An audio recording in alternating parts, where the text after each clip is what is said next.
안녕하세요. 신우 때문에 졸지의 시댁과 엮는 30대 여성입니다. 남편과는 대학교 시절에 동아리 활동을 하며 알게 된 사이예요. 이후로 한 1년간 가깝게 지내다가 남편은 군대에 갔고 저는 미국으로 유학을 갔습니다. 이후로는 한동안 연락이 닿질 않았고요.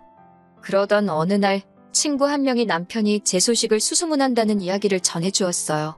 저만 괜찮으면 제 연락처를 알려줘도 되겠냐 묻길래 그러라 했습니다.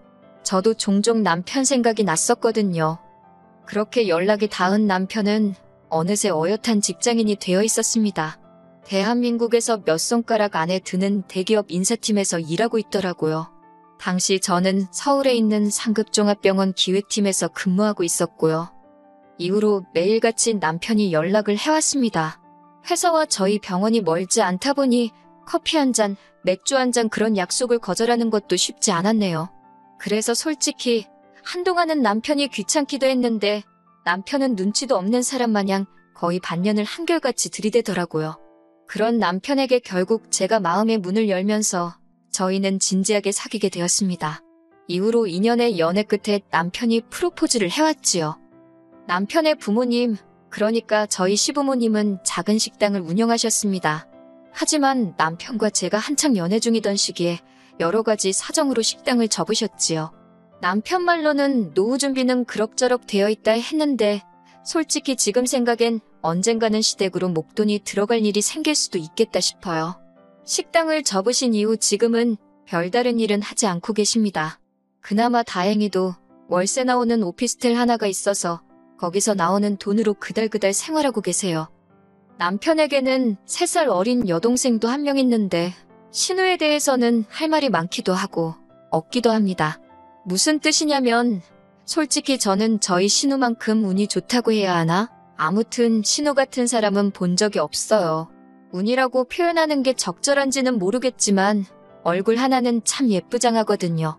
남편 말로는 손을 좀 봐서 그런 거라지만 원래도 예뻤으니 성형을 해서 더 예뻐진 거 아니겠어요?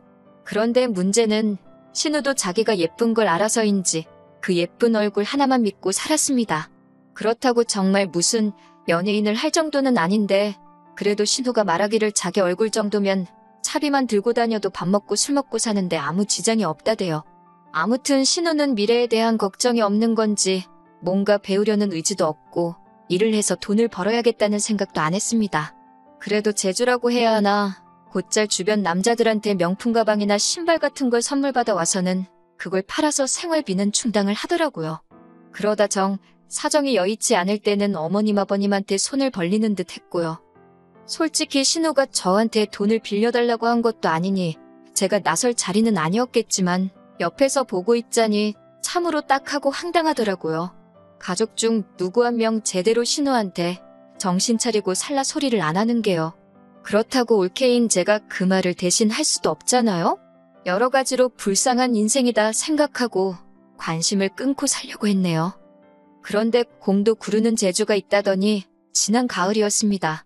하루는 뜬금없이 신우가 시집을 가겠다 하더라고요. 그제서야 남편이 하는 말이 자기는 벌써 밖에서 한번 만나봤다는데 결혼하겠다는 남자가 너무 괜찮은 사람이더랍니다.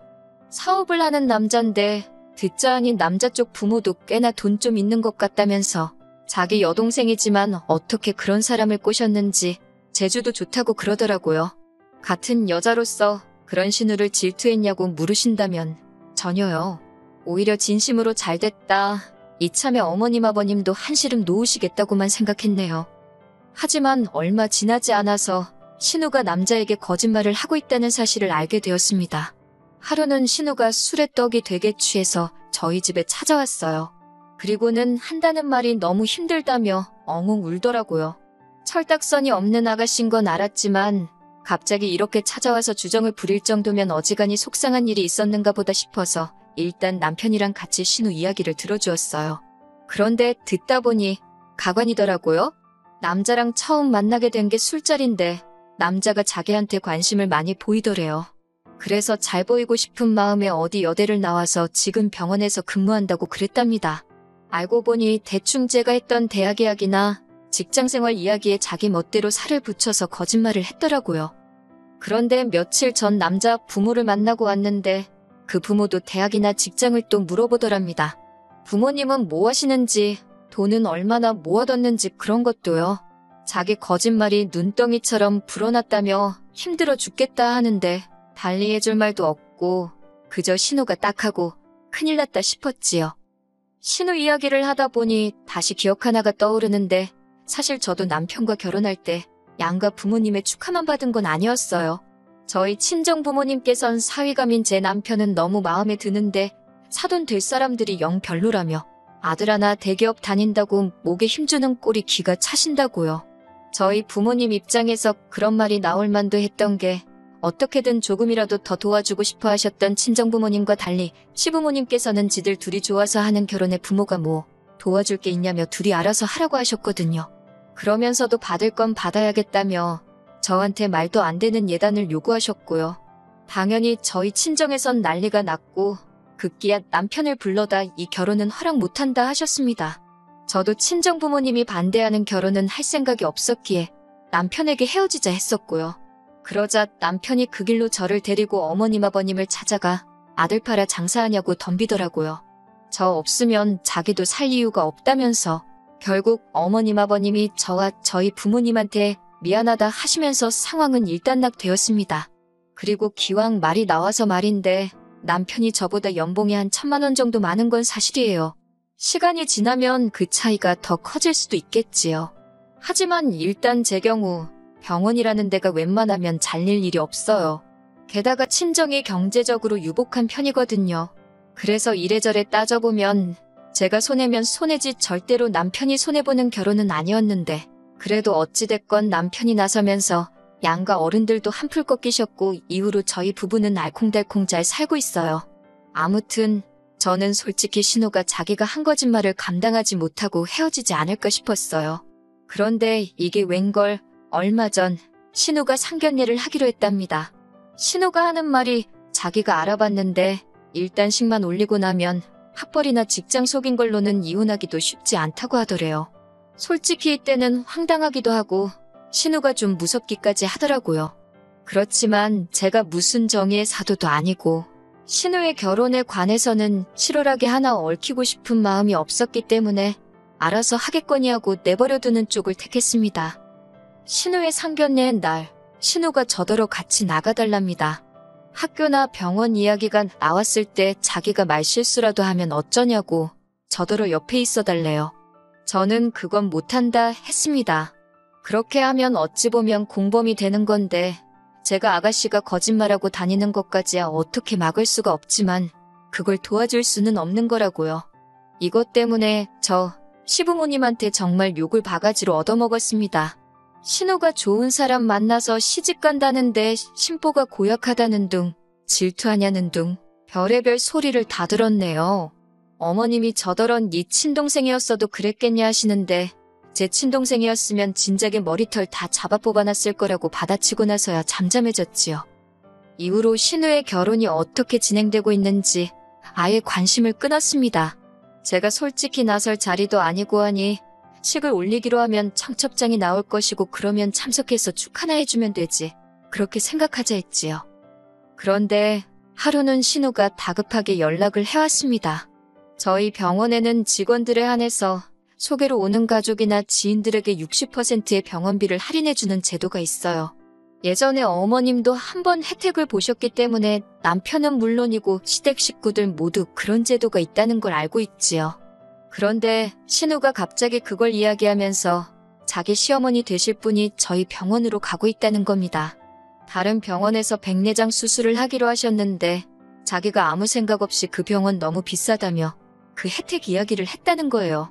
자기는 돈이 없으신 분도 아니고 해서 할인받자고 병원을 옮기실 줄은 몰랐다면서 그러면서 저더러 일단 제 이름으로 할인 좀 해달랍니다.